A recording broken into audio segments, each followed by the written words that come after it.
You can go back. All right, now we live.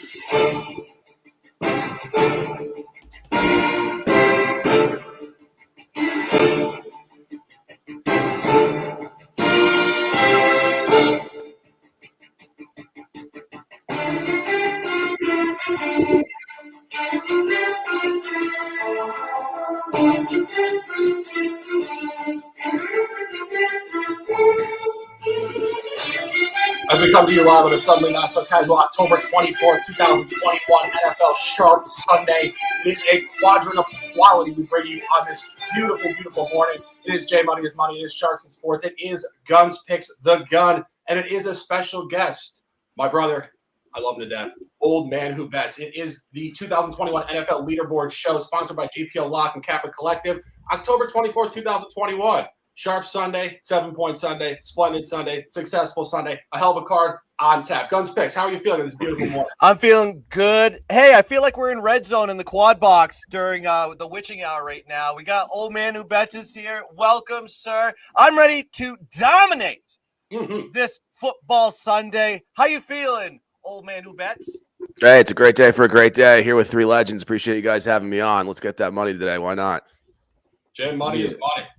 Yeah, I'm with y'all on it, man. Hey, it's football Sunday. It is NBA season, but it's still football Sunday, man. We're trying to get some cash. Sharp looks as always. Let's get to it, Sharp. Yeah, absolutely. We're not going to wait around. We're going to the NFC North. We have an official play from the Sharks. Cincinnati Bengals plus 6.5 on the road. A lot of points to consider here. Last year, Cincinnati did get blown out twice emphatically by the Ravens, both at home and on the road. We take you specifically to the road environment, 27-3 on minus 12.5. I talk about this in all sports line scaling models. It applies specifically to divisional matchups in the NFL far more than outside of the division. I talk about this all the time. 8 matchups versus 1 every 4 years. We are data abundant as opposed to data deficient. And what you're looking at here is Cincinnati functionality on the road in the division this year. Week 3 at Pittsburgh, 24-10 win on a similar line move against. And Baltimore's on a third straight home game before a bye. They've been a little too efficient. They're coming off of a blowout win against the Chargers, who had been previously too hot, which we had correctly last week. You guys notice trends in the way I cap. Oftentimes I'm fading the same team I bought the previous week. Consistency to the inconsistency. 1 o'clock, Baltimore, Joe Burrow, travel on the road. Old Man Who Bets, tell me why I am so unbelievably incorrect on this bet. Yeah, I hate to have a house divided, especially on the first pick here. Two brothers going head-to-head. But I love the Ravens minus 6. I see 77 figures in the chat, I think, also is with me on this one. And I get it. The line scaling makes sense. I love the Ravens at home divisionally. I like to look at DVOA and Dave, 2 stats from Football Outsiders that essentially grade your efficiency versus league average. What we're seeing here is there's a huge discrepancy on offense here. Defenses are pretty similar, but 10 ranking points in between those for the Ravens. And I also look at the strength of schedule here. The Ravens haven't been great, but the Bengals here had even worse strength of schedule. And I think the biggest corollary for me here is essentially looking at this Packers game, where the Packers obviously won 25-22, no cover. But Mason Crosby missed an extra point and four field goals. So I was on unfortunately on the Packers there. I think a very similar rankings, offense and defensively. But I think ultimately the Ravens are less of a liability on defense. So I like the similar stats and then the advantage on offense. So I'm going to be rolling with Lamar Jackson and the Baltimore Ravens at minus 6 today. Yeah, and of course, Lamar Jackson just got his jersey retired yesterday at Louisville. I have to mention, I did have the sharp take Louisville yesterday. We're going to get on a roll here. We're going to get on a heater, and we're also segueing to Guns Picks. I think Guns Picks aligns with me on this Bengals take. I do align with you on this take for sure because Cincinnati, their offense has been clicking. They can pass the ball. I mean, 70.7% completion rate for Joe Burrow, 8.9 yards per attempt, 14 TDs. I mean, Jamar Chase and him are clicking on all cylinders. And you really got to look at Baltimore and their defense against the pass. They give up 305 yards per game at home. Their secondary's banged up. Their O-line's banged up. The running backs, of course, always an issue. And I think, Lamar Murray, he's hurt too. So they're really banged up going into this game, and they playing way too hot above their pay grade, in my opinion. They should have lost to the Indianapolis Colts on Monday night. They did dominate like we projected with against the Chargers. Also, you got to look at the trend here. 2-6 against the spread. The home team is in this matchup, and quite frankly, the Cincinnati Bengals have never played Baltimore well. This is a totally different team. This is a team that actually has a defense. This is a team that has a pass rush. I think it's going to be extremely hard for the Baltimore Ravens to get up for this game. I also have a take on the total as well. I really like the under in this spot. I think Cincinnati can stop the run. Baltimore wants to run the ball, and that kind of creates stuff for their passing game. I think this is going to be a low total. This is going to be a knockout, drag-out divisional game for the AFC North. And quite frankly, don't sleep on Cincinnati. I think they're going to be one of those top teams, quite frankly, probably going to the playoffs. Yeah, and I think full alignment here. Jay, any comments on this one? Yeah, I think you guys are a little higher on the Bengals. I don't know about playoffs. I do see them. They could possibly cover this game. Obviously, 5 straight wins for the Ravens. They are pretty at the house, fat and sassy. You don't really have that dynamics with the Chargers flying cross country here. The Bengals, they turn up. They have, you know what I'm saying, they're a real balanced team. Joe Burrow is looking pretty damn good. I couldn't talk you guys off Bengals plus 6.5 here. I think there's plenty of scenarios where the Ravens come in here and win this game by 3 or maybe even lose outright. We know how teams are sometimes before they bye. So nothing for me. I don't like betting against Lamar Jackson. The guy's an absolute baller, but this is one where it kind of seems like that 6.5 is kind of baiting you to take the Ravens. But nothing for me on this one. I could actually see it going either way, Shark. Yeah, speaking of 6.5, 7 lines, we segue to MetLife Stadium, New England, or excuse me, not MetLife Stadium. We segue to Gillette Stadium. I need a shave. Maybe I'll shave this afternoon. Patriots hosting the Jets. I'm taking the New York Jets at +7. Again, divisional line scaling. Patriots did demolish Zach Wilson on the road by 20+ off a home loss traveling in week 2 at a 5.5 figure. So again, when you lay 5.5 on the road, it should come home 3 stock, 8.5. Strength at 9 or 10. It's shortening up at 7. And I think what you're seeing here is what the Patriots did after the Tom Brady home game, a tight competitive loss.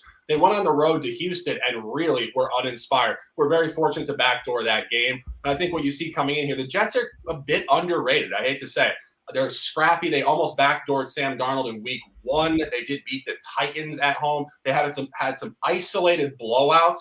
But again, consistency to the inconsistency. I think this is a massive letdown spot for the Patriots off a really well-played game against Dallas, a demoralizing loss. And I should say, for those Sharks who had the Patriots, a demoralizing ATS loss in overtime, highly improbable there. However, I think centering on this point, the Jets will travel well here. I think this game will be a lot tighter than people think, and I think this is a very nice look. Any comments on this one, Jeff, as a Patriots fan yourself?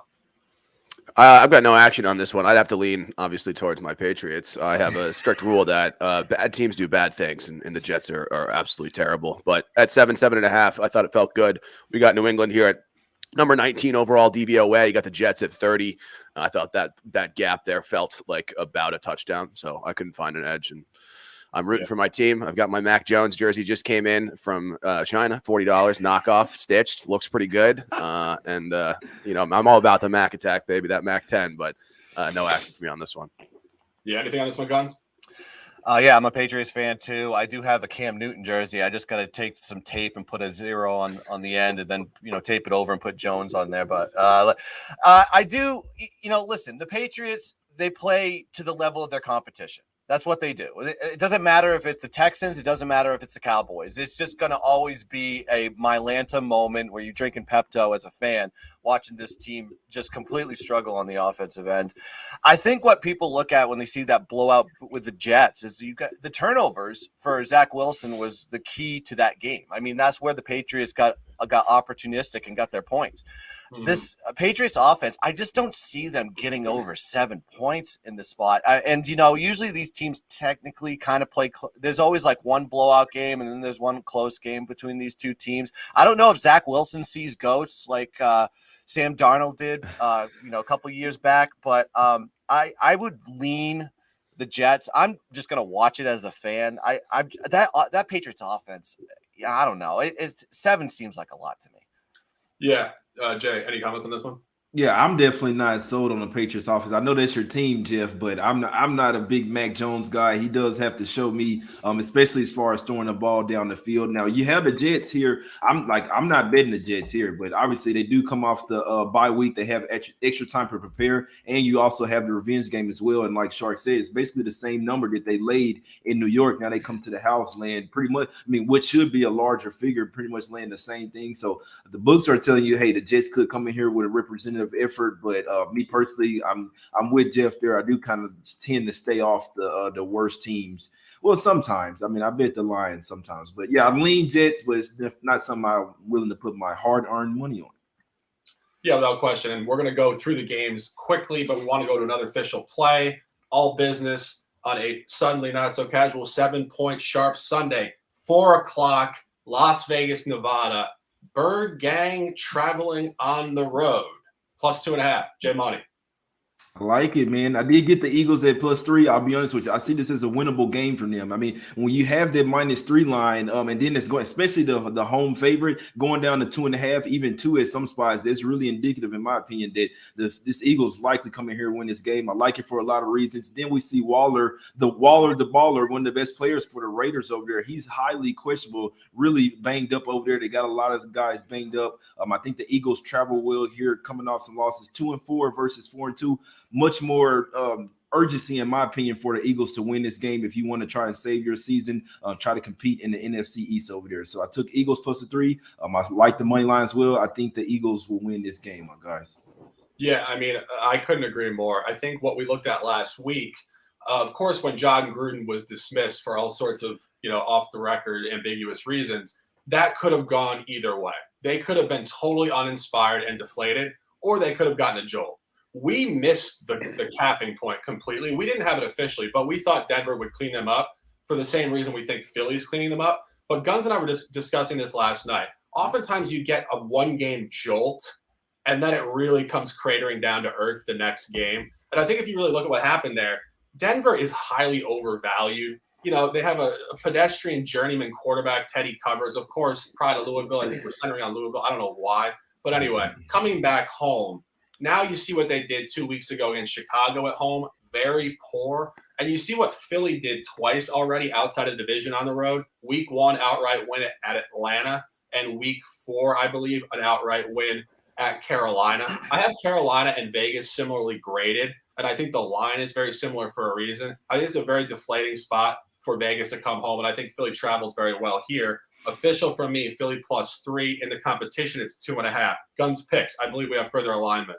Yeah, I completely agree with both of you guys on this spot. I mean, the highest of highs when you get an interim coach, like we talked about, it's like they can either show out and work as a team, as a unit. You only get a 1-game sample of that, because then you really see who they are in the second or the third game. And I think it's one of these spots here, especially, Philly did cover, by the way. On a weird, odd 2-point conversion in a spot that just didn't make any sense. And then they're coming off long rest. They played Thursday night, so they've got an extra 3 days of rest over their competition here. And you know what? We saw Philly finally do what Philly's good at, run the ball, right? They had 19 carries and 100 yards last week versus a very good Tampa Bay rush defense. So we need to see a little bit more than that. And with the Raiders, they're 26 in rushing yards allowed per attempt. They give up 4.6 yards per carry to running backs. So with the Jalen Hurts and the Miles Sanders back there kind of working together, I want to see a little bit more of that running game. And I think we see it here today. And don't sleep on Philly because they're 2-4. I mean, they lost to Dallas, KC, and Tampa is 3 out of their 4 losses. These are good teams. Also, you got to look at how the Las Vegas Raiders perform at home. They lost. They got the doors blown off of them by the Chicago Bears, and they almost lost to a horrible Miami Dolphins team. They're 1-5 against the spread at home as home favorites. So, I mean, I think this is a great spot to take the Eagles, and the line's telling you that. I mean, 3 points, 2.5 points. I mean, I'd say 3 and a little sprinkle on the money line would be probably the play here. Yeah, absolutely. And keeping this moving, we're going back to the East Coast, 1:00. Another official play for me, Carolina Panthers -2.5. Carolina Panthers come in here on a 3-game losing streak. And the Giants, we've talked about this all the time. The Giants play up and down to different spots and environments. The Giants play particularly well inside of the division. and they play particularly poorly outside of the division. So what do you get here? Outside of the division. And you look at what happened when the Falcons came in here and laid a similar figure. They did cover and win 17-14. And Carolina started the season 3-0 ATS, and they have cratered since. But I think it's opponent driven. When you look at the first 3 weeks, they did beat lackluster spots, Texans and Jets. I can correlate Jets and Texans to the Giants. I think Carolina comes in here, halts the losing streak, and wins this game on a -2.5 by at least 3 points. Jay, any comments here? Absolutely none on this one, guys. Sorry, this is an uninspiring game for me. Jeff, what you think on this one? Yeah, I think this is an interesting one. I like that Philly pick more than I like this one. I had that on the ocular pat down, and there was a lot of good things there, right? The Philly is higher ranked in terms of overall team DVOA. They have better yards per play, better points per play, offense and defensively. So I think that one's really interesting. And I wanted to quote Chuck here, and actually in the comments, who said after what he saw with the Eagles, no way he could take them. Quick reminder that some of the best bets are the most uncomfortable, exactly. And you got to zig when people are zagging. But this Panthers game here, I leaned towards the Panthers. But you said it right. They went 3-0. The teams they were playing were 0-9 combined. Do I believe in Sam Darnold? I mean, I think it was a Jets issue rather than a Sam Darnold issue for sure. But end of the day here, I'm looking at Carolina, 25th overall team DVOA. The Giants right there at 27. I think that both teams have kind of been underperforming and overperforming. So right there comes an emerge, kind of a coin flip, just another line that I don't really like. So I'm going to be staying away. But of course, I wish you the best. Yeah, and just a snapshot point to that. Great point on that. There are only 17 games in the NFL. So when you say you can't trust them because of recent history, can you trust anybody in the NFL? There's barely any games. So Right. Keeping it on that point, there's barely any games this week. This is a 16 bye week, less games to talk about. I'm going to talk about a couple games. We can throw this around for games that I don't think we have official plays, but we want to go through them relatively quickly.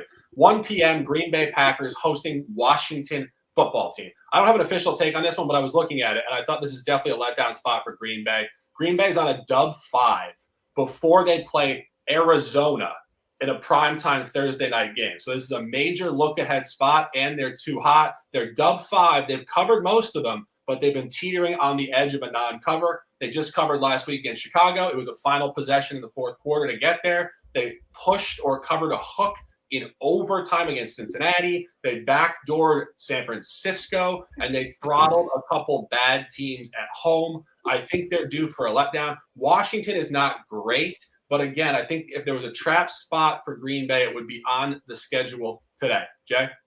Yeah, I thought you were gonna kick the guns. So this sounds like a little sandwich type of game, in my opinion, man. I've seen money come in on Washington all week. It was at 9.5. It's down to 8.5 out there. I understand the spot. Me personally, I mean, we talk about bad football teams. I don't like. I'm very low on this football team. I know they've had some losses piling up. They should come in here with one of their better efforts, in my opinion. And sometimes it's not necessarily betting on the bad teams, where it's betting against the good teams, where they're just in a letdown spot or not totally focused. I could see that from the Packers here. I could see a possible look ahead spot in this one. Obviously, like you say, with the huge game on deck, they don't want to, have any injuries, anything before going into that game. Lean Washington football team, but not something I'm betting today. Yeah, Guns? Yeah, this is a Ruben special for sure. This is an absolute sandwich action. Put a little, the special sauce on this sandwich, because you got to be going with the Washington football team or you're not even betting it. It's 8.5. Anything above the 7 in this one is a perfect spot. Listen, they're coming off 2 great big road wins, beating Cincinnati when they probably shouldn't have won that game if it wasn't for kickers.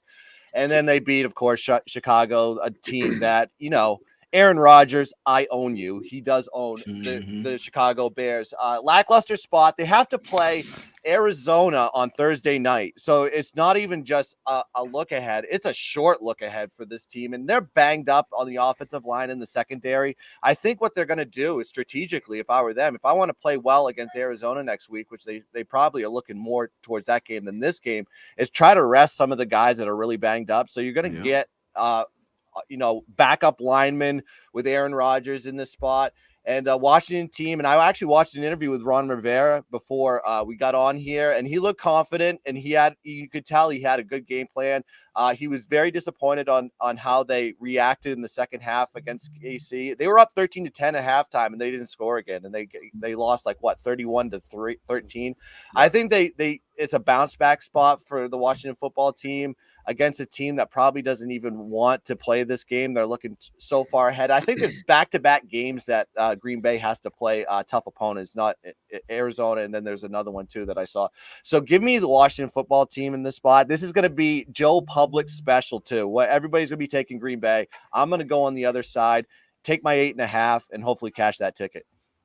Yeah, speaking of Joe Public, Chiefs at Titans. The public darling, Patrick Mahomes, comes in here. And we look at what's going on here. You get a revenge game off the AFC Championship game 2 years ago in 2019. And there's a lot of different elements. Obviously, Titans coming in off a big win on Monday Night Football against Buffalo. Looking at this myself, I thought the best look here was the over. I think you're going to see a lot of points. I think we talked about this before. I believe Jeff actually had an over in week 1 against Arizona at home that got backdoored by a hook. They were 0-2 against the over on the campaign at home. That is highly unsustainable for this team. They score a lot of points. They fast pace it, and they are explosive in the run game, which is not something you hear very often in professional football. That is usually saved for MAC and Sunbelt football. However, we come to the center, and we do find the Titans here at +4.5. Any comments from anybody on this one? Jeff?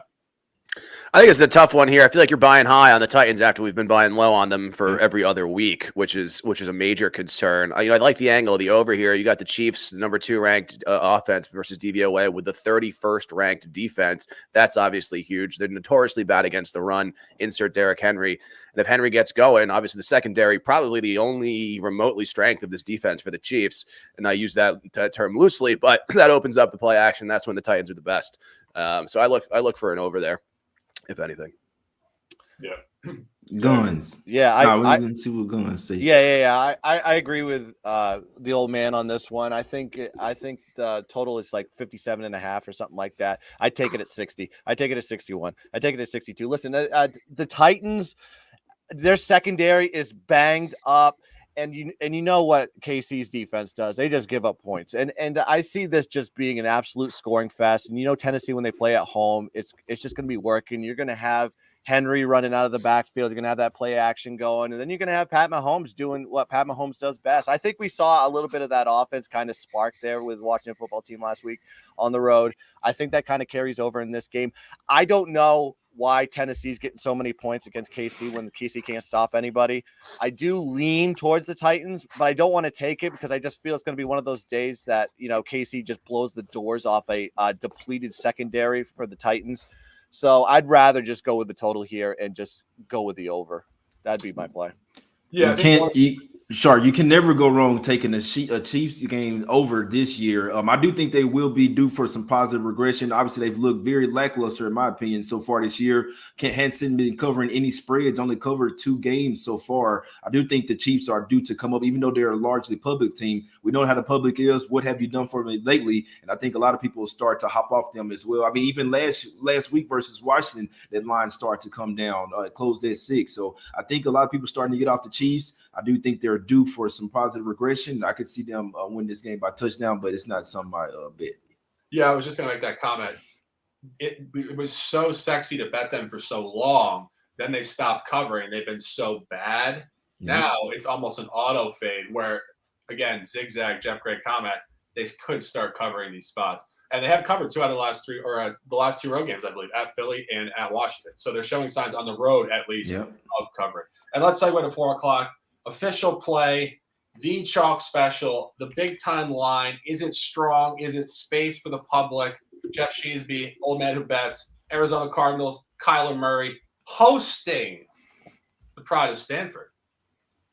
Yeah, I mean, I love the chalk here, man. That's for sure. I'm going out to the playground and I'm drawing all over the blacktop with this one. Yeah, it's a big number, but historically since 2016, games between 16.5 and 18.5, it's 8-7, right? It's right down the middle. So people under the giving too many points method, I think is kind of an erroneous discussion. We look at DVOA and Dave, right? We got the Cards at number 2, defense DVOA, offense is 7. I mean, the Texans are just bad straight up, 20 and 31, not good. And, I think people are going to look to this Cardinals game looking at the Jags as a corollary, playing another bad team, bottom of the basement ranking. You got to remember that also had a kick return for a touchdown. They only scored points in the second and third quarters.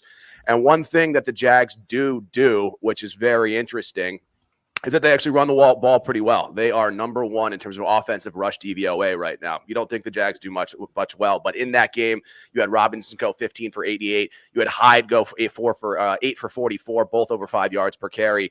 This Houston offense, thankfully, doesn't do anything well. 28th in terms of pass, 30th in the rush. So even with the wins, I think somebody just called that out. It was windy as hell in Cleveland last week as well.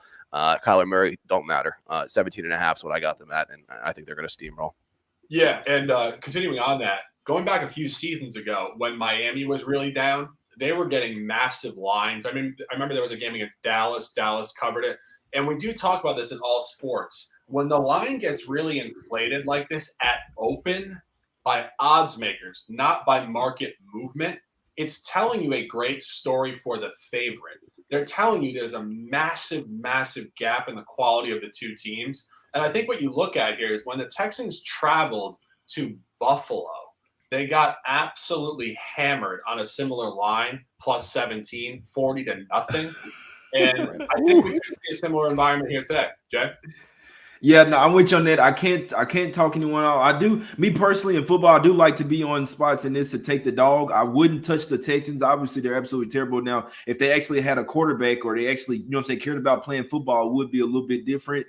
Definitely, I mean, even in the winnable game versus the Patriots, they found a way to piss that one off. Now, you do have a dynamic where the Cardinals could possibly be looking ahead. They're laying a boatload of points. It's up to 19.5 now. But the reason why I wouldn't take the Houston Texans, DeAndre Hopkins going up against his old team, and there is a little bit of inside info out there that's saying, hey, he wants to smash these guys. Like, he will not let up at all. He'll be getting the ball a lot. I can see them literally getting up by 3 touchdowns in the first half, my guys. So when you have that revenge type angle, it's something that I usually go with or I stay off. I could see them wanting to throttle Houston today. Yeah, anything from the gun on this one? Listen, I would rather play red light, green light in the Squid Games and take any number that the Texans are giving me. Okay. So listen, that number is so big. And I think people are a little bit shied away from like anything over 2 touchdowns in the NFL, but there's a high probability of covering rate when you've got 14 points or more. It seems like the public really just kind of veers off of those plays. And I think this is, the Texans, quite frankly, are a public dog, in my opinion. Listen, this number was like opened at 10.5. It steamed up like a college football game to 18.5. That should be a telltale sign here. I'm not going to take the number, but the total here is 47.5. So you're doing the math in your head. I was like, I just need maybe 10 points out of the Texans, and I think the Cardinals will get me the rest. So I kind of lean over on this spot too. So that would probably be the play I take, is probably look more towards the total than I actually look at the side on this one. Yeah, definitely not a bad look there. Continuing on this point, I think it's interesting when you look at the 4 o'clock games, 3 out of the 4 are massive spreads. I don't have anything on this one, but you do get the sort of revenge game merge dynamic here between Jared Goff and Matthew Stafford. And Jay Money looking at me like he's got some comments, so I'll throw it to him. Man, call me crazy, but I'm thinking about betting Lions. I did bet them last week versus the Bengals. Obviously, they got smashed. Now, this one, there's hidden angles here. Obviously, Jared Goff. Now, the Rams going up against their old quarterback. I'm sure they want to show him up, show him, hey, look, show him what they're missing. But I think Goff has a lot more to prove here. He's the one that's getting a boatload of points. Winless team as well. I know it's something like, maybe they had a letdown last week after, almost win. I even thought that I thought it was going to be the other way that they would get the win. Maybe this is the week where they really show up. I definitely don't think they win the game, but I could see them keeping this one within 10 points, especially 17, or keeping it within 2 touchdowns for sure. So heavy lean for me, Lions here. I really think this is the right side. I don't care what anyone says. Yeah, Jeff, you've been making a lot of money this year betting sides like this. Any comments on the 16.5 as a favorite play? Yeah, I mean, the chalk special, baby. I'm right back on it. I got it at 15.5 earlier this week. I mean, the numbers, it's a chasm between these two teams. It's bigger than the fucking Grand Canyon. You've got the Rams here at number 3 in terms of total DVOA. Detroit, I need to scroll multiple times to get to their stats here at 26th. You look at yards per play, the Rams on offense, 6.5 versus 4.9. On defense, 5.3 versus 6.4. This is a team that is way better in every capacity, including the coaches. So if anybody can stop Jared Goff, who has been exposed on multiple occasions, pretty much anytime I think they play man defense, the guy literally can't do a thing. If anybody knows how to beat him, it's going to be this Rams coaching staff. Has he been backdoor Goff all year? Absolutely. But give me Matt Stafford. I don't think they are hella overrated at all, my man Chuck. They are number 3 in terms of overall offensive DVA, number 4 in terms of defensive DVOA, and their strength of schedule is pretty damn good as well. So that's actually number 5 in terms of people they've played. So they've put up against teams that are good. I think they're going to put up again today against teams that are bad. Bad teams do bad things. Have Goff throw that pick 6 for the cover and on a wonderful backdoor. Hey, Shark, and you know I love the Rams. The Rams are my team. I think they're going to win the fucking Super Bowl. 2 straight road games coming back to the house. Very uninspired opponent. Can see them winning by 10. That's the only thing I'm saying. These are spots where the Rams may not show up, in my opinion. What you think, Guns? Yeah, I'm on Jay's side on this one because I look at it this way: as like you can look at it as Stafford playing his old team, or you can look at Jared Goff playing his old team. But I look at it more as, I mean, Goff was just banished from the Rams and sent packing to Detroit, and Matt Stafford's in a better spot. I think he's fat and happy right now, and when you look at what the coach did after the game when they underperformed last week. He challenged Goff to be a leader, and he said that he goes, "I need Goff to be a leader." He didn't hold anything back, and you can take that 2 ways. You can either go tuck your tail between your legs and go hide in the corner, or you could actually go step up and be that leader. I think Jared Goff is going to come out here and try to prove something that the Rams were wrong for letting him go. I know it's a humongous line, and I think they're not going to win the game, obviously, but I think they're going to perform on a higher level than they have in the past couple of weeks. So I'd rather, like Jay said, I think this is like probably a 10-point game, not a 2-touchdown game. Yeah, and again, this is a perfect snapshot. One of the things we want you guys to take away, of course, we talk about the NBA every day. I was going through it last night. 24 weeks of the regular season in the NBA, that is a lot of games.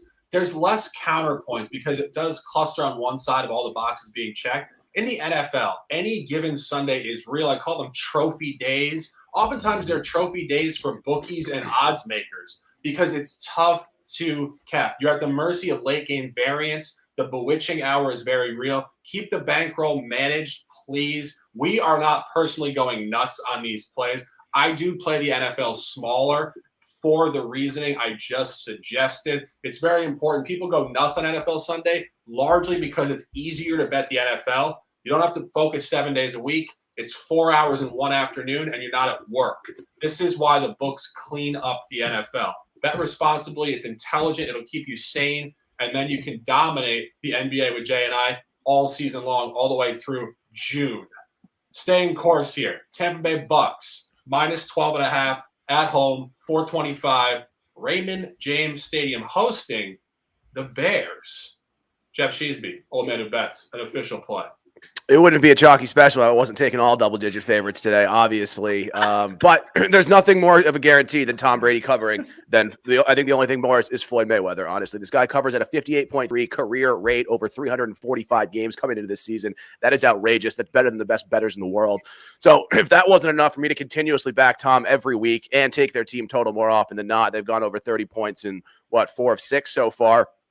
The stats here are fantastic. Their defense should be performing better, 16 DVOA, 10 on the Dave. But more importantly, when you break that down, we're looking at 18th against the pass and 5th against the rush. What do the Bears want to do? They want to run the ball. The Bucs can stop what that is. You look at just the quarterbacks in general on this team. Passing yards, week 1, 206. Week 2, 110. Week 3, 68. Week 4, 209. Week 5, 117. And week 6, 174. So I don't care how bad you think the secondary is for the Bucs. It's not going to matter. Tom Brady is rolling everybody. Major offensive woes for the Bears against a defense that excels against the Bears' strength is going to be too much to overcome. This offense wants to push the pace. They want to score points. They score points just about every week. Outside of that Patriots game, I've got strong feelings that Tom Brady massively underperformed because of the weather. He had 4 or 5 glaring overthrows that would have been chunk plays, and the Patriots had on their best drive 2 pass interferences. Neither here nor there, but I think we're still buying low on the Bucs if that's even possible. I think this is the best team Tom Brady's ever been a part of, and I think they're going to roll big time here. Last point on that one, Bears have played either good quarterbacks or good running backs. They lost by 20 to the Rams. They lost by 20 to the Browns. And they lost by 10 to the Packers. All no covers. Give me one more here. Minus 12.5 on the Bucs. Yeah, I mean, I wouldn't necessarily disagree. This is not what I'm looking at. I don't love, just like Jay said, some of these big lines are tough to cap. I prefer laying 18 with Arizona than I do laying 12 with Tampa Bay. I think Tampa Bay at 12 is kind of just your stock average that might hover. And again, going back to that game that you just referenced last week against Green Bay, that was a 3-point game with 5 minutes to go in the fourth quarter. And they got a touchdown and they got one stop to hold. Again, as I just referenced, NFL football is highly variant in small windows. That could have gone the other way very easily. Green Bay didn't have to go 90 yards in 4 minutes.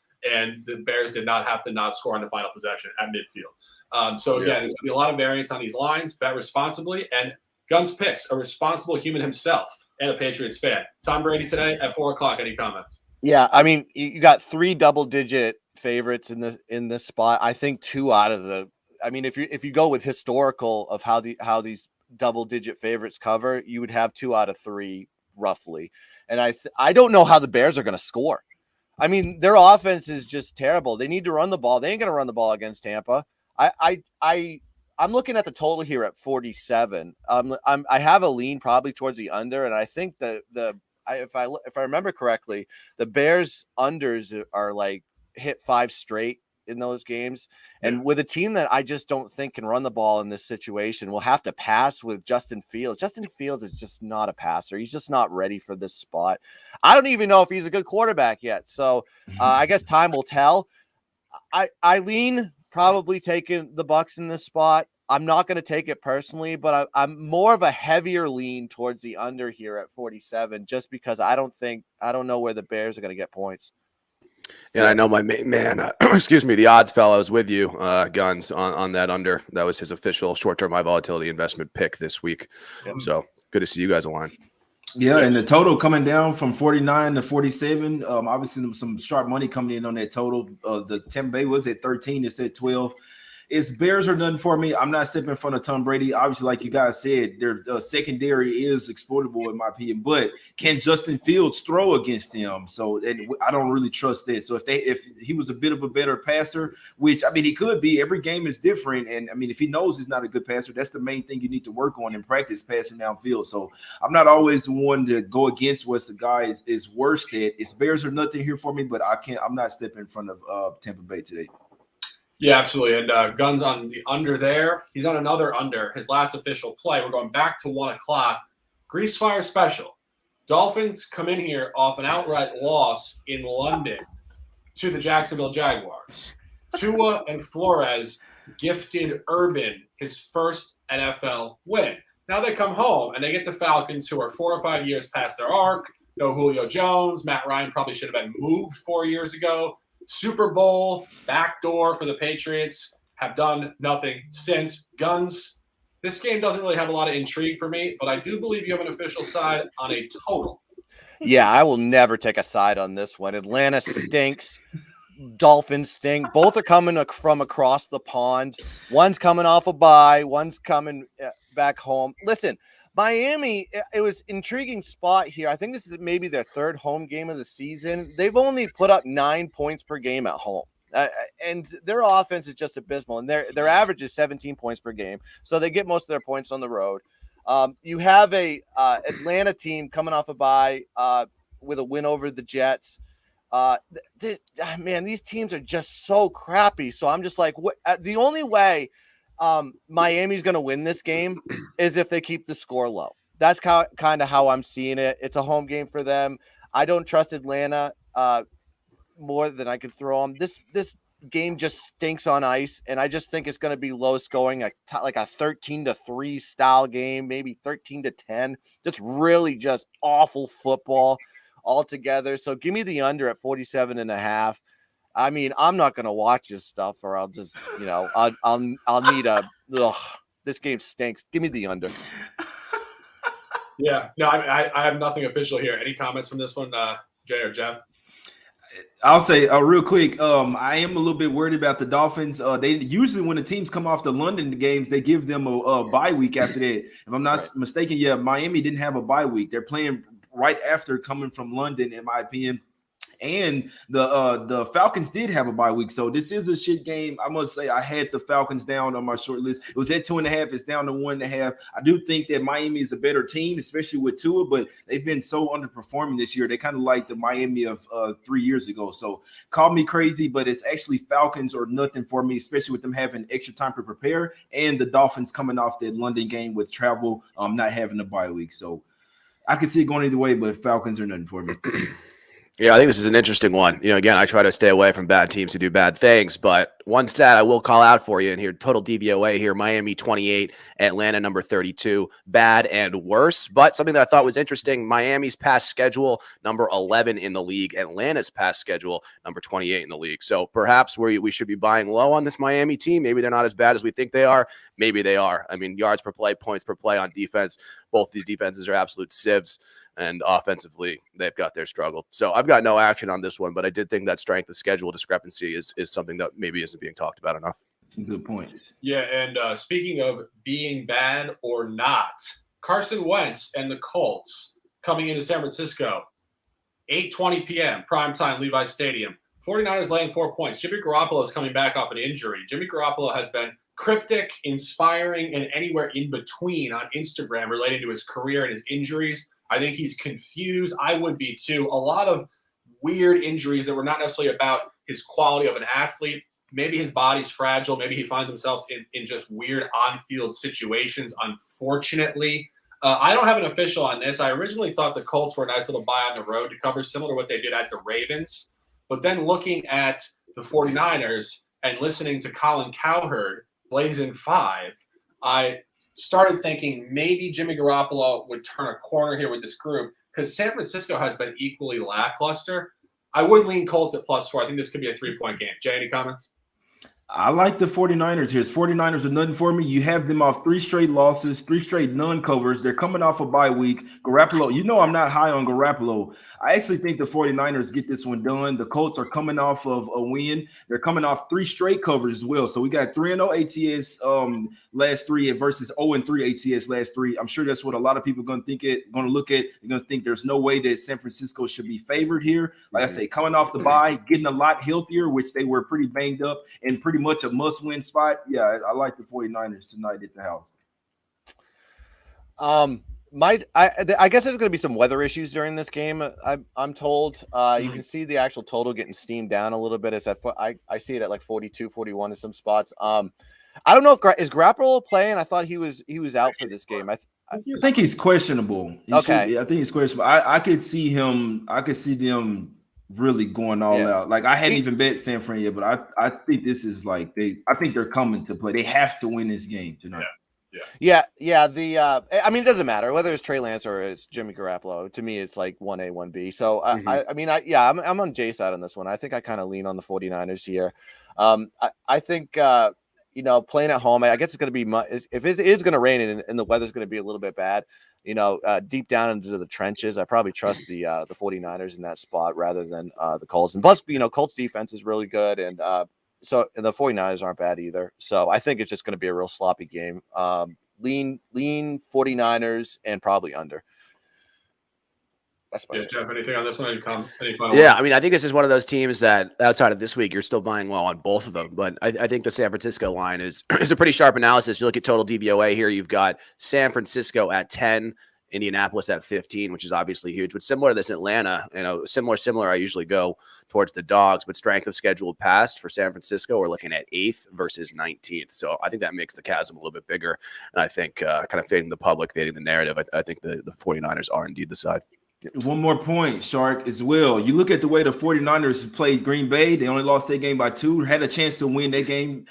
Seattle as well. There was a close game as well. And then the way you hold down the best team, the best offense in the league. Well, I still think it's the Rams, but the Cardinals, they smacked up the Rams. So I'm going to have to say Cardinals right now. You held them to 17 points and got a lot of stops on defense. The way they held them down, like I said, going into the bye week, they have to have some type of confidence the way that they played so well versus the Cardinals. Obviously, if they had Garoppolo in that game, they probably win. But I just think there's a lot of points here where it's always the must wins don't always translate to a win. But I like to be on the side that the team that's like, hey, look, we have to win this game. The sense of urgency, I think, is a lot higher for the Niners in this game, my guys. Yeah, a lot of counter points either way. That wraps up the official picks. My official picks: Cincinnati plus 6.5, New York Jets plus 7, Carolina minus 2.5, and bang bang bird game on the West Coast in Las Vegas, not in the casinos, in whatever that stadium's called, against the Raiders to win the game outright. Guns Allegiant. picks, Allegiant Stadium. We're Allegiant to the road team today. And we'll be on here with NBA, I believe, a little bit later for those of you guys who are asking. Thanks for listening. Thanks for tuning in. GPO Lock, Capper Collective, Guns Picks, any comments, any shouts, and let's go roundtable. Shouts, plugs, whatever you guys want to say, and let's close it out. I just want to plug GPO Lock, 4 cappers, 1 spot, all a great price. Hit me up in the DMs if you want to join. We got college football, we got NFL, we have golf matches, we got every sport and a free community chat for all to enjoy. So please hit me up if you want to join that. And just thanks guys for having us on. Let's just cash today. Let's make some money. Let's do it. Old man. Love it. Yeah, appreciate you guys having me on here. Bet by bet, we build. Only thing I'll plug here, November's right around the corner. November's the start of Movember, an organization dedicated to keeping men alive, focusing on mental health, suicide prevention, testicular and prostate cancer awareness. Last year, we raised just over $7,000. This year, we're looking for 10K plus. So there'll be more information on how you guys can get involved, how you can join the team, whether that's through movement, whether that's through donations, whether that's through growing out a mustache, because quite frankly, men are dying too young. So more to come on there, and thank you guys as always for having me. Man, I love everything you just said right there, man. I'm gonna have to donate as well, man. So I know people that's victims of all of that. I appreciate that info, man. Yeah, Eagles for me, that's my top play. I did play it at +3. I do like for them to win the game, so I don't mind going official at +2.5 or +2. I hadn't bet the other 3, but my top 3 would be Eagles, Lions, and 49ers, my guys. They said, hey, we fit for guys asking about NBA, we finna do the show, man. We got some top looks, so tune in, my guys. Yeah, that'll wrap it up. 7 Point Sunday, Week 7, NFL Leaderboard Show 2021. Thanks for tuning in, guys. Jay, any closing words? And we are out. Thank you. Hey, appreciate everybody for tuning in. Guns Picks coming through at Sharkin Sports on Twitter as well. At Old Man Bets, man. Make sure you guys are following us on Twitter. We're live on Twitter right now, guys. The only thing we ask for doing this show, giving out free picks. If you can, just hit the like button and retweet as well. It's something we ask, trying to get as many engagements as possible. Just trying to make some people some money, my guys. So we appreciate everybody for tuning in. Hit the like button, subscribe on YouTube, retweet on Twitter as well, guys. Something we ask for is engagements. Appreciate y'all for tuning in. We out. Peace.